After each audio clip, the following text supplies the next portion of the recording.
This is Janet from the West End Library in Laurelton, Pennsylvania, with the monthly Facebook book review. This month's book is a recent new release by author Heather Graham entitled The Reaper Follows. I know I have read novels by Heather Graham in the past, but wasn't sure, I couldn't remember, so I thought, why not? I'll give it a try. The premise of this story is about the discovery of many bodies in the Everglades in Florida, in different phases of not only decay, but also the bodies had experienced different types of death.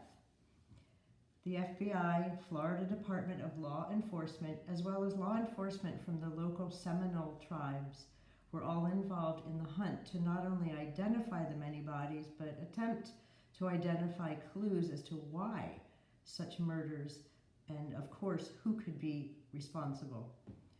Upon the discovery of a mass grave where bodies had been put into drums and dumped into the Everglades, one of the investigators, Amy Larson from the FDLE, heard someone and discovered a young man who was very disturbed and was rambling about the archangel and the coming of the apocalypse. When the young man was taken to the hospital, it was discovered he had been under the influence of hallucinogenic drugs.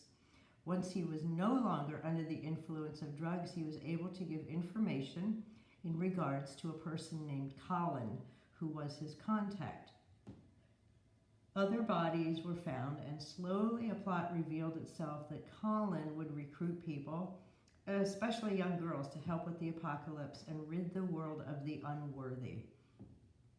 If they died in the process of keeping an eye on the dead persons or were confronted, it was felt that they would then ascend to be with the angels. There were many victims that were found that were still alive, and all had been under the influence of drugs, but once they recovered, they all shared the same person's name, Colin, how they had been approached and recruited. Amy Larson was in danger herself because she had been identified as the Antichrist concubine. Therefore, she was put in danger, but with the help of the other agencies was able to escape her own demise. The Seminole people were involved in the search not only for additional bodies, but also the search for Colin, who turned out to not be the archangel, so the search continues. The Seminole people's intimate knowledge of the Everglades was very much needed and utilized to find abandoned huts in the Everglades where some of the victims were left to die.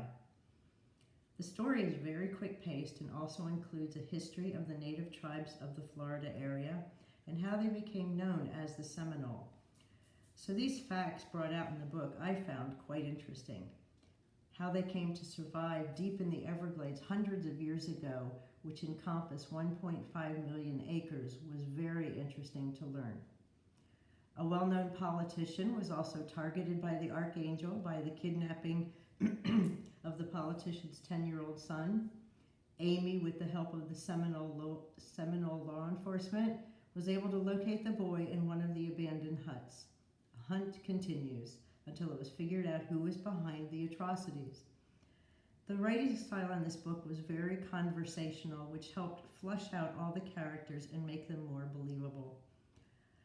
If you enjoy suspense, murder, and intrigue, then I would highly recommend The Reaper Follows as a great read.